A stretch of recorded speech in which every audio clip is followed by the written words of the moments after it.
Welcome, everybody. It's time once again for the next chapter with Charlie Hedges as he explores turning the page on his life and yours. Hey, Charlie. Hey, Paul. Today we are reaching back to a guest that we had on the show about 1 year ago, and that is my son, Austin Hedges. Austin is a professional baseball catcher for the Cleveland Indians. And after nearly a decade of playing since graduating high school for the San Diego Padres, he was traded. Was it July or August, Austin, that you were traded to Cleveland? August, almost September. Oh, really? Was it that late? Okay. Yeah, the season was basically only 2 months this year. Yeah, that's right. That's right. What I hope to chat about today has to do with both the inter-emotional roller coaster ride of ups and downs, family life, professional life, and the place of dreams in the most competitive of environments, which is professional sports and entertainment. This show will be sort of the way I'm imagining it is sort of a behind-the-scene view of what it is like to be both hero and underappreciated. Fans are fickle, and they frequently feel the right to express their opinion. Many of them are very positive and sometimes not so positive.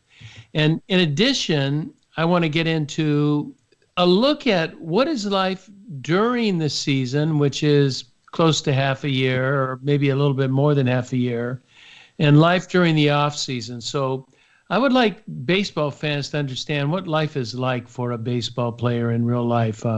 You up to that, son? Sure, let's do it. Okay, so let me be official and say, Austin Hedges, welcome to the next chapter with your dad. Thanks for having me. Well, it's a pleasure to have you. You're so articulate. So you know what I thought I might do, Austin, is start at the beginning. You know, as a kid, your mom and I just delighted that you always excelled in every sport. Basketball, football, soccer, lacrosse, who knows what all. But you decided that baseball was the one you wanted to pursue. And at only 10 years old, you declared rather, I want to say almost not quite defiantly, but rather strongly, that when you were going to grow up, you were going to be a professional baseball player without understanding what all that took. What was it, Austin, that made you feel that strongly about being a baseball player? For some reason, I guess it caught my attention at a super early age. I think that decision was probably made earlier than that without even knowing what a professional baseball player was. I think something about watching the game on TV or live just captured me, where it was so early that it's not even I want to do that. Like, I want to do what they're doing. I just want to be where they are almost. And so I think over the next handful of years, when I started understanding and just growing up a little bit, I was probably 3 or 4 years old. You felt at 3 or 4 years old that's what you saw yourself doing? I mean, yeah, but I didn't know it was going to be like, I didn't know that was like a big deal or anything. It was just that, like, I just wanted to do what they were doing. I don't even know if I understood the concept of baseball completely. Like, it was just, I enjoyed that, and I wanted to do what they were doing. And so I feel like that just stuck in my brain. So anytime, no matter what I was doing, it was just always in my brain. Like, just like, remember what the goal is at all times. No matter what I was doing, there was only one goal. You know, when you said your one goal, and it started at such an early age, what do you think drove you to just be so singularly minded about a goal? Was it that we watched baseball so much? Did that have an influence, or was it something else that was going on? I think it challenged my brain. There was a whole lot going on, I think, to a much deeper level than other sports. The main thing that attracted me was the complexity and the competition. Ultimately, I just wanted to compete. I wanted to, once we started getting like winning and losing was everything. It was, I had to win. I wanted to win at everything I did, and I despised losing.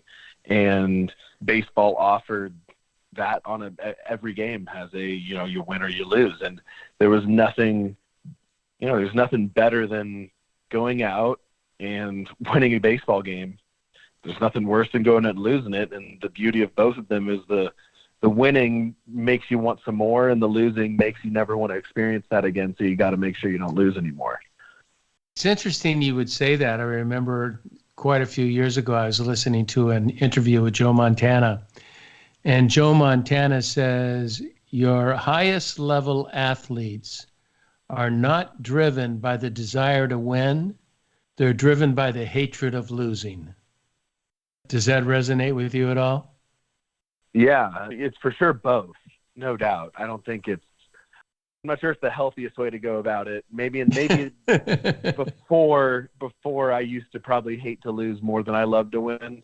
And I think going up a little bit to make sure that we're sticking with the positive things. It's definitely a healthier way to live, to not hate to lose at that extreme level. That's got to be negative on you emotionally, doesn't it? Yeah, just when you play so many games in so many days, you can't let something like that faze you for a second, because you got to show up and be ready to go the next day. That is the truth of baseball that many people understand, but if they're not avid sports, they really don't understand that, you play a 162-game season, and then how many games in spring training? Another 25 to 30 games? Yeah, it's basically if you go to Game 7 of the World Series, I think it's like 213 or so games from spring training through the playoffs. So if you have to expect if you want to do the ultimate thing in the sport, there's a good chance you might go to 7 games. So if you do that though and you win, you're going to be playing between 209 and 213 games, including spring training, and that's a lot of that's the majority of the days. That's 2/3 of a year.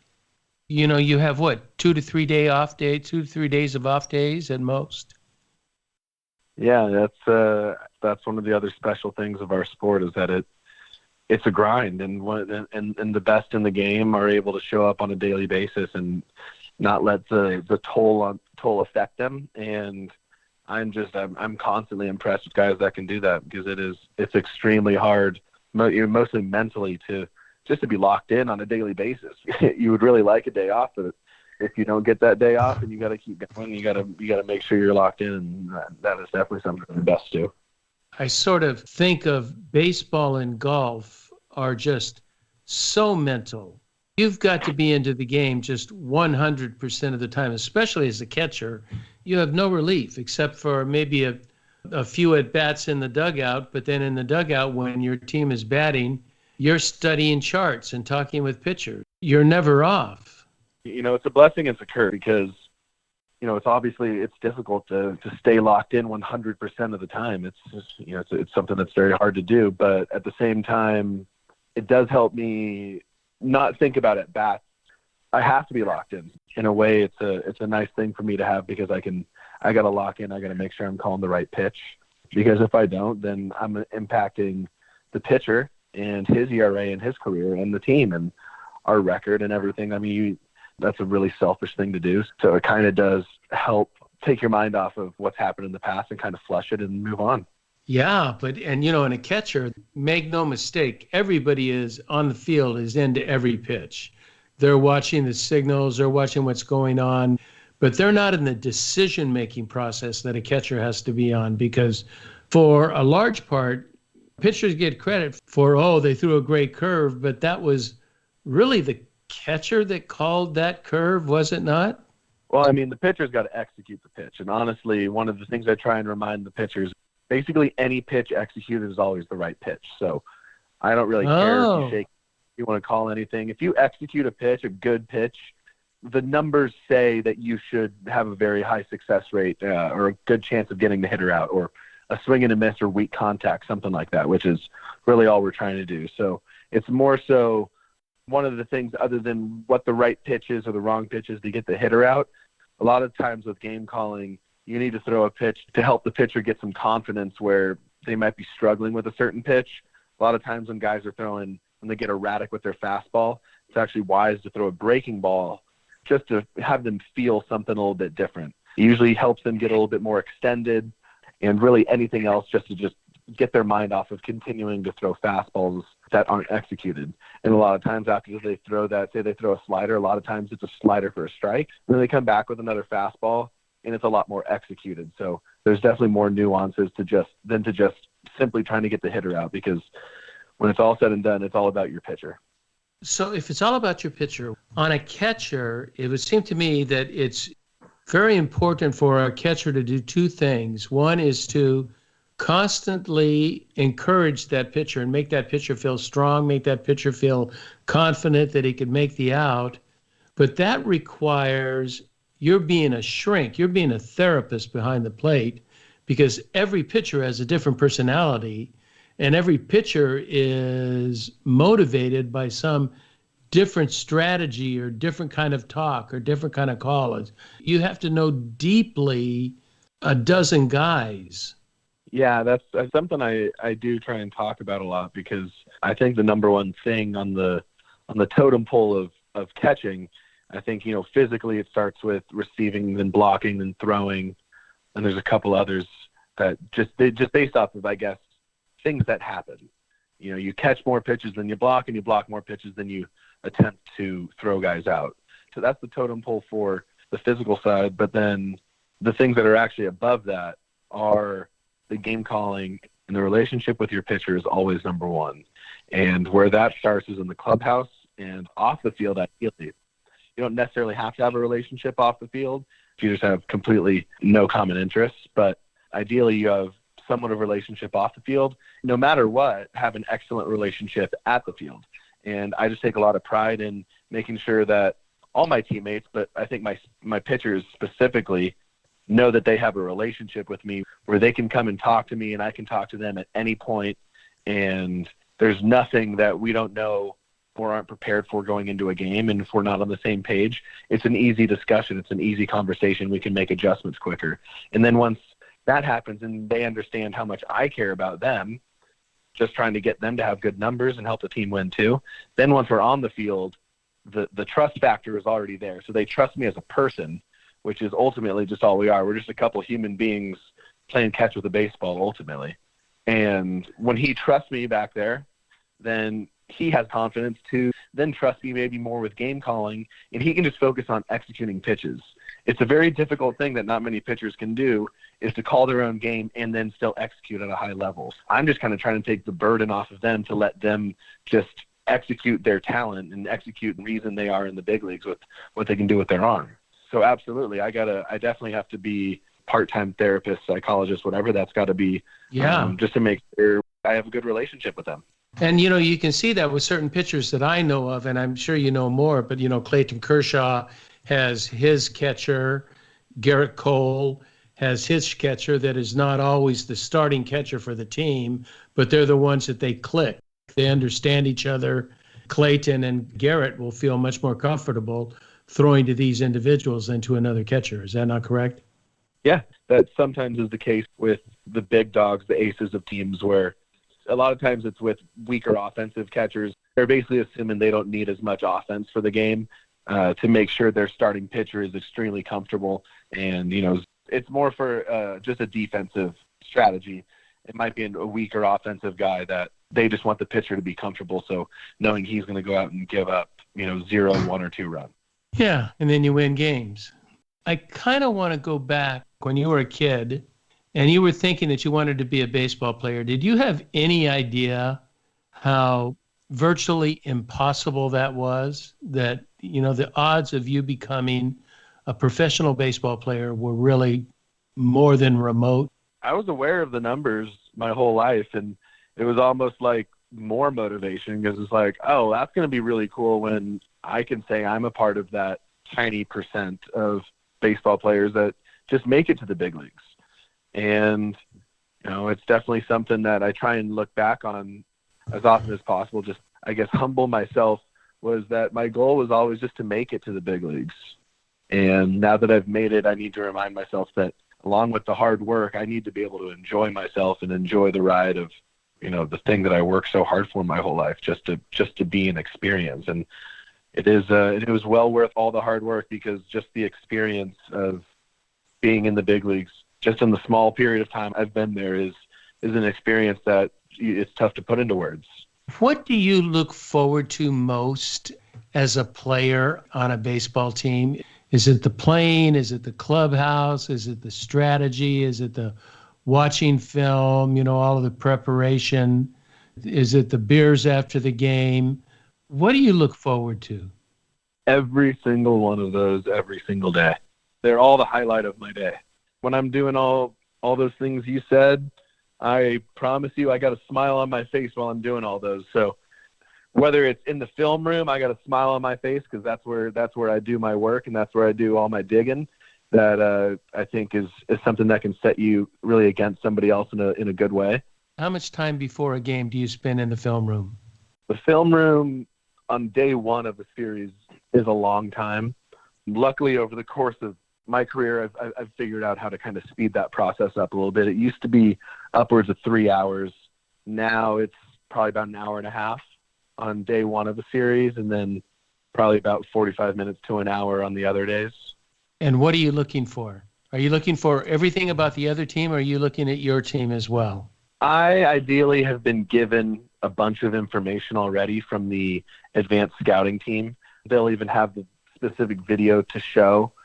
All the numbers are there for me, which used to not be. Used to kind of have to look up a lot of the numbers, but instead the numbers are given to me, and I then try and go find the detail. So the numbers say, this guy is not hitting sliders right now. I want to know why. Because some people say numbers don't lie, and numbers absolutely lie in baseball. Because a guy could see, let's say the last 10 sliders he's seen, he's 0 for 10. So I'm like, oh, wow, this guy's hitting 0 in his last 10 at-bats on slider. Slider's going to be a really good option. But if I go watch the video, 5 of those 10 outs were absolute missiles right to someone. So if those balls fall like they should have, now he's hitting 500 on sliders. And if I saw that, I'd be terrified. I'd be like, no, I'm not throwing him sliders. And the same thing vice versa. If I see a guy's hitting 500 on curveballs, then I go watch the film, and 4 of those 5 hits are little dinky infield hits or bloopers, then I'm not afraid to call that pitch then. So the video tells you things that the numbers themselves can't tell you. How do you remember all this stuff? I notice you wear a little wristband. Do you still wear that, or do you not? Occasionally I do. I like to not wear it because I like to trust my gut. All the preparation those are just guidelines. Those are suggestions that what you've seen in the past is going to work. But when you're in the middle of the game and you see something and you feel something, you got to go with your gut, because one of my favorite coaches ever, Darren Balsley, would tell me, he's like, hitters are allowed to get better. You know what I mean? Big leaguers are allowed to get better. So it's like, oh, this guy stinks on this pitch and he hits a home run. It's like, he's a really good player because he's in the big leagues and he's allowed to make an adjustment and get better. So, sometimes the numbers tell you one thing, and after an at-bat or two, you got to make an adjustment in the middle of the game. You don't want to practice the definition of insanity. You want to make the adjustment. And at the same time, sometimes you don't make an adjustment. That's the beauty of all the decisions you have to make is, do we stick with the game plan, or do we need to call an audible right here? It is so much more complicated than when listening to a game, because my feeling about sportscasters in baseball, and I'm crazy enough to think I know as much as they do, and I'm always in disagreement with them. But I don't think it's really shows enough preparation that players put in prior to a game. And if you're playing 162 games, it's just one boatload of study and preparation that you're doing before a game just to get your knowledge. And then you have to work on your mechanics, your mental attitude, your team attitude. It is a grind. Do you have before a game, do you have time to rest, or are you just working that entire time? I mean, it's not just go the entire time. I think that's the cool part about it, is while you're working with all your teammates who are all your peers going through the exact same stuff. So there's just a bunch of dudes that are as relatable as you could ever imagine. Like just 25 guys all grinding at the exact same level. So you're going through it with a bunch of guys going through the same thing. And then you're BSing in the locker room for a chunk of the day too. So it's not all work. We definitely have fun while we do it too. That's great. So we've been talking about we've been talking about the mental aspects and the grind of the game. Or about the game itself. I want to talk now. I want to change it, and I want to talk about sort of personal life and personal life questions and how you deal with pressure and how you deal with what your life is like during the season, your life during the off season, and relationship with fans and relationship with family. And I think this would probably, Paul, be a great time to take a break, and because we're going to come to a whole different set of questions after this. So hang in there, Austin. We're going to take a brief break.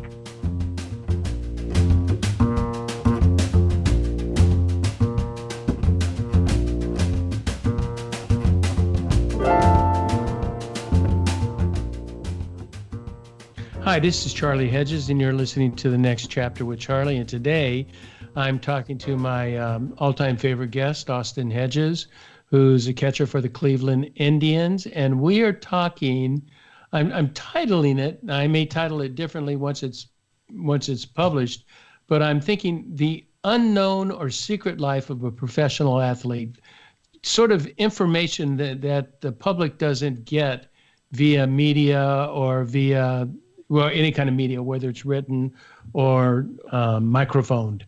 So I want to get a bit into your personal life. At 19 years old, you were drafted right out of high school by the San Diego Padres.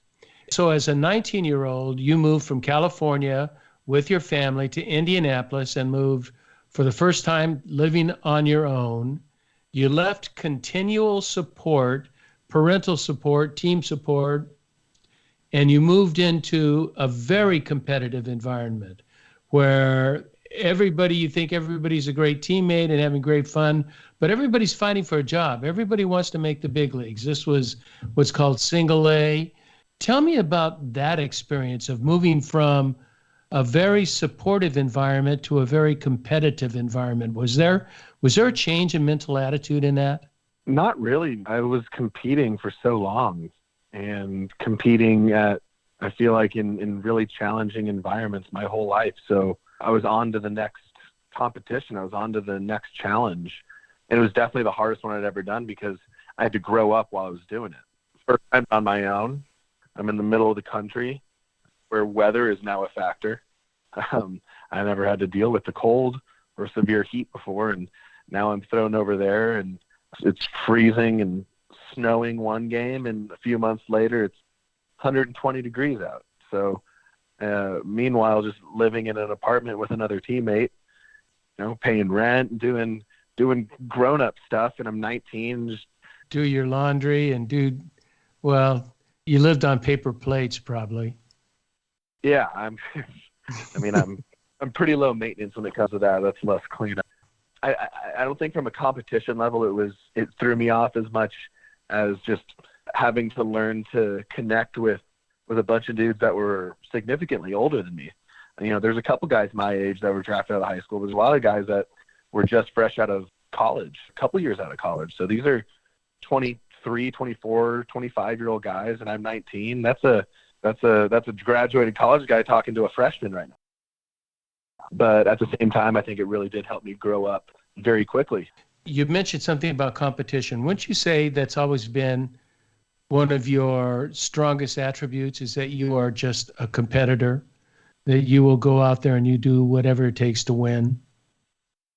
Yeah, that's I think I've always related to the guys that talk about that. There's so many of my favorite athletes in the world that just talk about, like, you're just not going to outwork them, you're not going to out compete them, you're not going to out prepare them. And I'm like, those are all things I can control, and I'm so aware of how little control I have, but how I work, how I prepare, and how I compete are all up to me. And you have to be more talented than me because you're not going to work as hard as I'm going to work. And that's kind of the chip that I have on my shoulder, always moving forward, no matter, how many times, you suck and you fail and you don't perform well and you lose, doesn't mean like you're done. You're not going to, I've lost that competition drive. That means it makes you even hungrier. So, but it's a blast. Like it's what I want to do all day, every day. I want to go compete, man. Do you have any role models for competition that are just strictly just solid competitors that they are just going to do whatever it takes to win? I've met a handful in my career that on the baseball side, guys like Clayton Richard, he was a pitcher for the Padres. Guys like him, just I think guys that have a certain level of mental toughness that are ready to go out and play every single day and do it while leading by example and making no excuses, holding people accountable. I think those are really good qualities that not a whole lot of guys have that I've seen. But Clayton was definitely one of them. Craig Stammen was one of them. AJ Ellis, Eric Hosmer.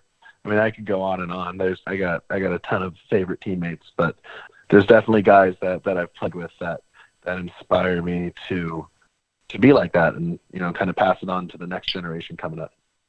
That's very important to you too, isn't it? I was talking to somebody and they were talking about competition on a baseball team and how you were in competition with another catcher at San Diego for the starting position, and you told me he's probably one of your very best friends on the team, and people would think guys in competition are not friends, but somebody told me that game understands game, and that if you got game, you understand somebody else with game, and you just take delight in watching them work, and you had a great friendship with a guy that was supposed to be in competition with you, did you not? Yeah, I think I was kind of taught that from the get-go. My first couple of years in big league spring training, when I first got invited to big league spring training, I had a couple guys, Nick Hundley and Yasmani Grandal, both took me under their wing. And I'm the young guy just drafted, coming up trying to take their job, and they're showing me the ropes. They're showing me how to work, how to prepare, how, what it's like to be a big league catcher. So once they did that, they kind of set the tone for me to be like, all right, this is the way to do it. This is the human aspect of a sport that tries to dehumanize us. Being it's just another human going through the exact same thing as you, and you might as well help each other and look out for each other, because that's going to make that ride a whole lot more enjoyable. And it's not easy. It's definitely not easy at times, but it's definitely the right way to go. And I think, if anything, it's good karma, What you put out into the world, I think you get that back eventually at some point. Wasn't it Yasmani Grandal that taught you in spring training to be the first man in the clubhouse, no matter what hour that was? And you were there at a ridiculous hour, like 5:45 or whatever it was. Yeah, he was a very good influence on me to just show me how to work and how to prepare. That's very kind. Tell me something. One thing that we are not used to, the average public, we think something about being in the public eye and other people's impressions of us and what do people think of us, but nobody faces the public eye like an athlete or an entertainer or a musician, actors. What is the most challenging thing you find about being in the public eye and everybody feeling they have a right to evaluate you and to let you know how they evaluate you? What's the most challenging aspect of that? Really, all of that stuff is pretty challenging. So that's why I personally stay off social media and just don't pay any attention to it. But there are obviously times and plenty of situations where you are aware and you see some of the good things, which are great, and you see some of the bad things, which, they don't feel so good. The way that I think the most challenging part is when the things are negative, you feel disappointed in yourself. Like you feel like you let the fans down, or you let these people down, where you just want to. It's a confusing thing, the media and the fans, because their criticisms, if you really ask yourself if they meant anything to you, you'd say no.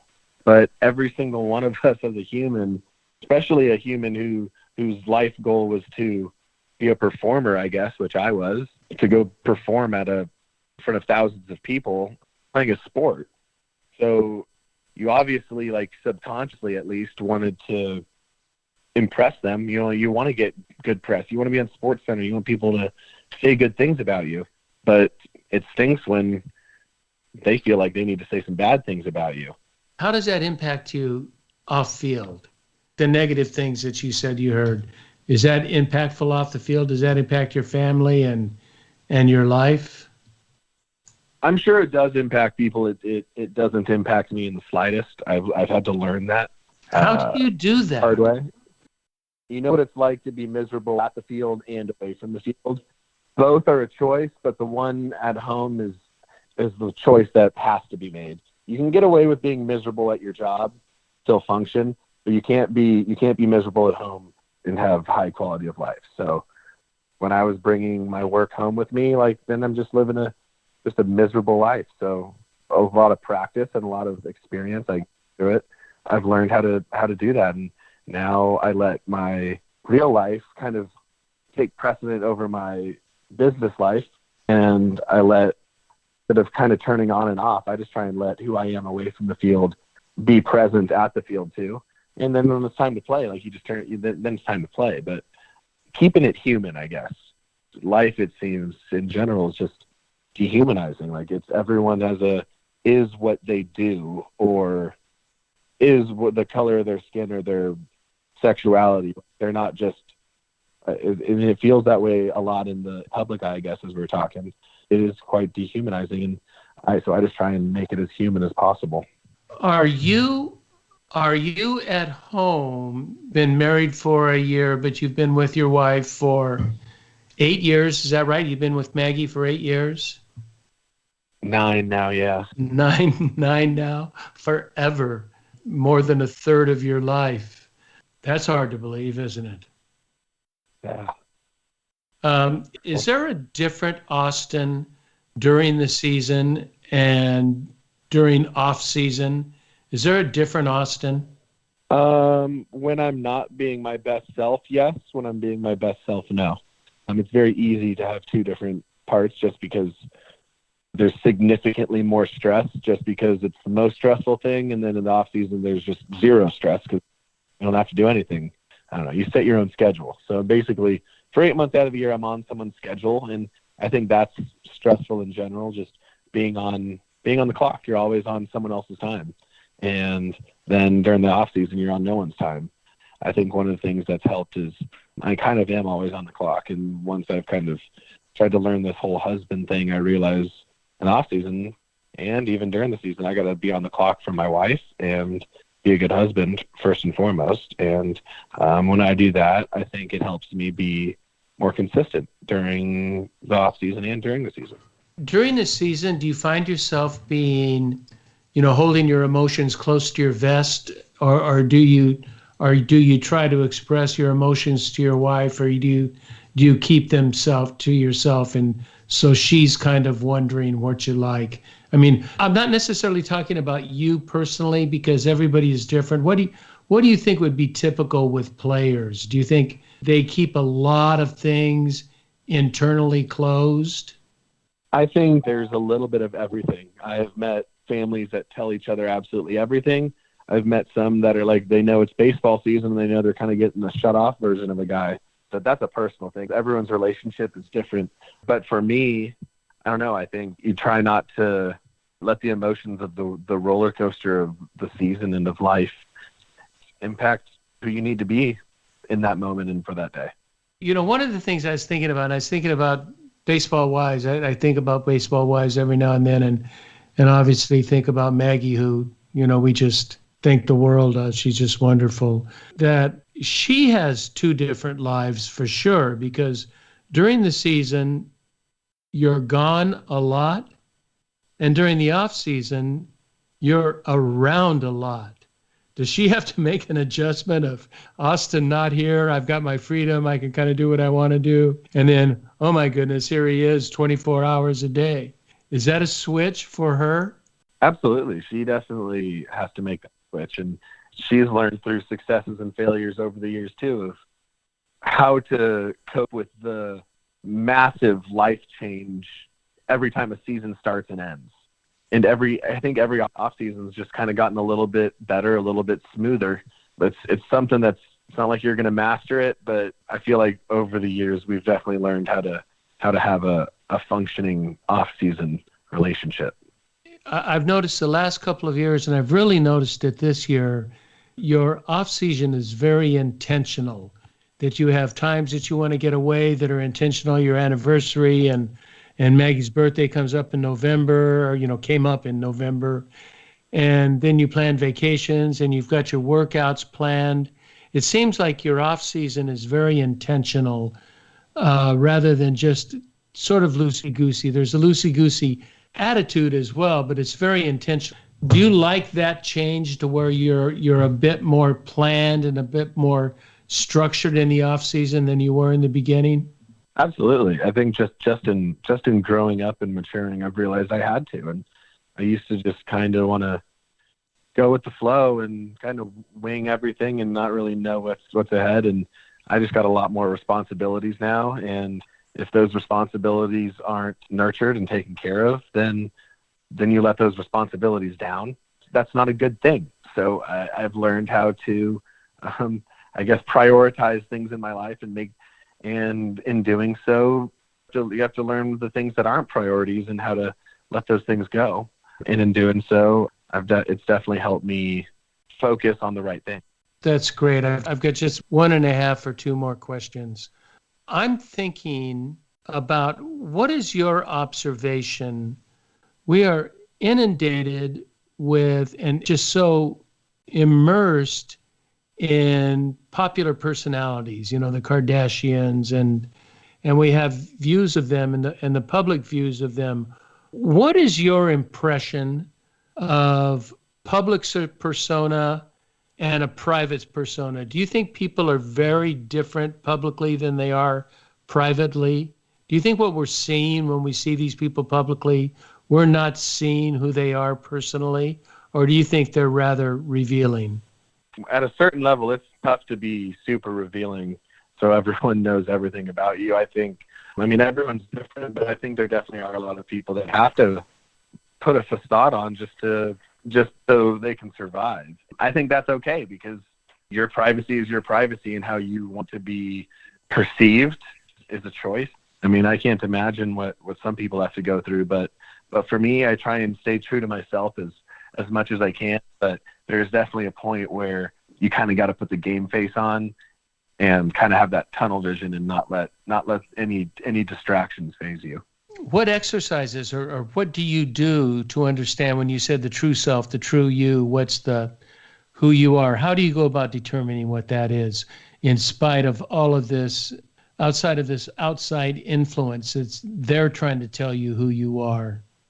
I've just been blessed to have read a lot of really, really good books and led by the Bible. And I have conversations with myself all day, every day. And those conversations are basically, as I've realized, are with God inside me. So I've just kind of learned how to trust my gut and listen to my gut.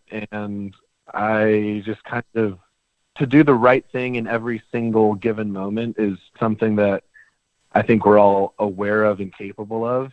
It's just about doing it. And so I try to have as many conversations with myself basically as possible. And I tend to surprise myself in how many answers I have to just how to be 24/7. We all have a choice. How are we going to be right now? And it's just, I don't get upset. I don't get rattled about things. It's very hard to throw me off. I'm always asking, how should I be right now? And I definitely don't try and I'm not in denial about feelings and emotions either. I try and how should I take this emotion? I need to I have it. Okay, I'm angry right now. Okay, why am I angry? And I just walk through the process that I feel like everybody knows how to do, but I just allow myself to walk through that process constantly. And when I do that on a daily basis, right now it's almost like it's autopilot. And also it's easy to. I feel like I'm quicker to understand when I do fail, because I do fail all the time. But when I do, I know what I need to do differently. I the adjustment I have to make. It seems like this experience that you've had incites a level of maturity that is unusual for younger age people, because of all the pressure, the opinions, the outside influence. You have to deal with it at a level that most people never have to deal with their entire life, and they're learning to deal with it through much of their life, and you're forced to it at a very young age. It does help in growing into a more mature individual, do you think? Absolutely. I'm blessed to play a sport that teaches you how to fail. And once you fail so many times, it just teaches you that you don't have to take things so seriously, and you don't have to let things phase you so much. It's, especially if you have faith, it doesn't really matter when it's all said and done. Doesn't mean you're not going to give your best and try and do your best, but all just doesn't really matter because we're meant for something so much more. That's powerful. Let me close with this, and it's probably just I may be repeating my question, but the concept of improvement is always important in athletics. It's often more about your own impression on your improvement and how that frequently impacts how you feel about yourself, but it is impacted by how others feel. Now, I know for those of us in regular life that are not in public life, if we get a negative feedback from an individual or a group, we can get 10 positive things said about us, but if we get one negative thing said about us, that's what consumes us for a week. What kinds of suggestions do you have for those of us who live ordinary lives or non-public lives? What do you suggest we do to not take those personal negative comments so seriously that they impact the way we feel about ourselves and the way we behave? Did that question make sense? Absolutely. It is a complex question, and the answer I have is I would practice non-judgment. I think everything that we're afraid of, how we usually react to is we project that onto other people, whether we do anything about it, say anything or not. We're still making judgments constantly instead of just taking things for how they are. Just every single thing for how it is, no more, no less, and be okay with it. So I think it's practicing non-judgment and practicing acceptance and being able to let things go. And the more you practice it on constantly throughout the day without an agenda and just going about each day without judgment and only curiosity and love for everybody, then when they say something bad to you, you're like, I mean, that sucks. I still love you because you're a human, you're God's child, but that sucks you said that, but you're on to the next one. And then the most basic recommendation would be to get off social media and don't read your comments. Yeah, that's really the message for everybody today is get off social media. I've got to tell you now, and I'll close with this story. My wife and I, your mom, and I are getting along extraordinarily well. And I think without you suggesting that, both of us have entered into the realm, especially of this COVID, where we're together all the time, is that we've dropped judgment, expectations, and moved into a realm of acceptance that she is different than me, I am different than her, but neither is more right than the other, except for acceptance and not judging it. And I've got to tell you, those two words are huge. There's a book on those two words. I'm not saying it's out there. I'm saying it could be written. Being not judgmental and being accepting. And when we do that, then we're not so much personalizing it, are we, son? I'm sorry, I had you on mute so you couldn't hear my dogs barking. Yeah,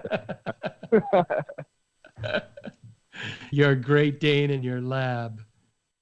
Yeah, they're a couple monsters. Well, the Great Dane, yeah.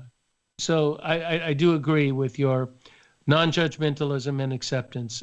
So if you were to give a final word to people about dealing with a competitive life where you are evaluated constantly and where people feel free to tell you how they feel about you, positive and negative, do you have anything special you would like to tell someone like that? Because I have a lot of folks in a lot of disciplines that feel that.